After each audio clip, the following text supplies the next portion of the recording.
Hi, this is Zach from Zach's Traders Cafe with a look at the major markets on Thursday, the 21st of July. Starting off with the FTSE 100, and here we've got ongoing break higher with the 10-day moving average at 66.60 coming in support. Also the initial July resistance at 66.12, and really well above that initial high. We are looking for significant further upside. Could be as high as the top of this June trend channel at 71 to 7200 over the next couple of months. Any dips towards 6600 currently regarded as a buying opportunity. It looks as though this market feels quite comfortable at the higher levels, and really only back below 6600 would really suggest that something was awry with the bull scenario.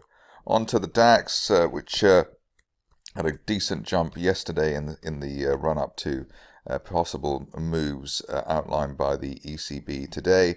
We've managed to clear the 200-day moving average at 10,070 relatively easily.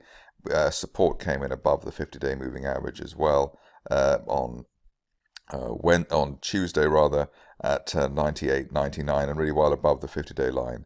The target here looks to be the top of the post-April range, 10,400, 10,500 over the next 2 to 4 weeks. As far as the US markets are concerned, obviously this area has been the driver for equity markets all over the place. 10,000, or rather 18,800 was the target here and has been for quite some time after the break above 18,000, this red resistance line from April, and we've really approached that almost as quickly as could have been expected. Practically no negative days over the course of July at all, and the view is that 18,800 should be a done deal while there's no end of day close back below the 10-day moving average at 18,369. In fact, we can probably start looking for a greater target there over the next few sessions. Onto the S&P, and here we have still chasing our 2200 target, which is the March resistance line projection. In fact, that's heading now towards 2220, and that target valid while there's no end of day close back below the 10-day average at 2149. In fact, the way that this market's moving, it looks as though even a dip towards that area would be something of a surprise. Onto the Nasdaq, and here, even though there have been doubts about the strength of the FANG's stocks, especially the Netflix situation, this looks to be an ongoing breakout. Resistance coming here from 47, 20 to 40 at the end of last year, and that's a target really while there's no break back below the 10-day average of 45.75.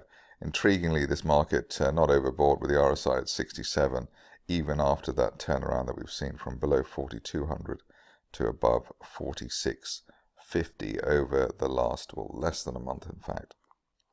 So very, very robust indeed. For the currencies, we've got cable here trying to find its feet around the 130 to 133 zone, really between the 10-day and 20-day moving averages over the last few sessions. This stage, I think that really the 10-day average is the key here for this market. 131.64 at the moment. While we're above that, I think there's a chance of a retest of the 135 zone, which is really post-June resistance.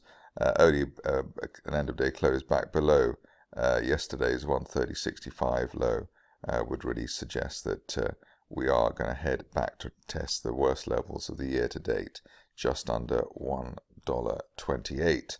For the euro, as we are in the run-up to the ECB actions, or potential actions rather, still in a holding pattern between roughly 109.50 and the 200-day moving average at 110.80. Wait for an end-of-day close outside those parameters. That could trigger quite a sharp move, especially on the downside. Onto dollar yen, and this market has been almost perfect in its behavior over the recent past. We're looking for 107.50, which is the this resistance line here from the end of last year. Basically, that's been achieved. 107.49, the peak for the day so far, early on Thursday.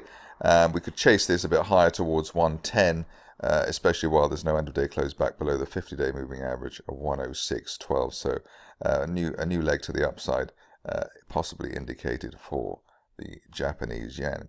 Finishing off with gold, and slow action here with the strength of the dollar, but now looking as though below the 20-day moving average, which is around the the 1333 level, we can head back towards the floor of this rising trend channel from the autumn of last year at 1286. That's also the area of the 50-day moving average. So a bit of a near-term topping out process in place there for gold, but not surprising given how overstretched it has been, well above its 200-day moving average at 1195. So a move back down to below the 1300 zone would not break the overall bullishness of this market, but does just indicate that we've got a near-term consolidation in place. That's it from me. More updates at the same time tomorrow.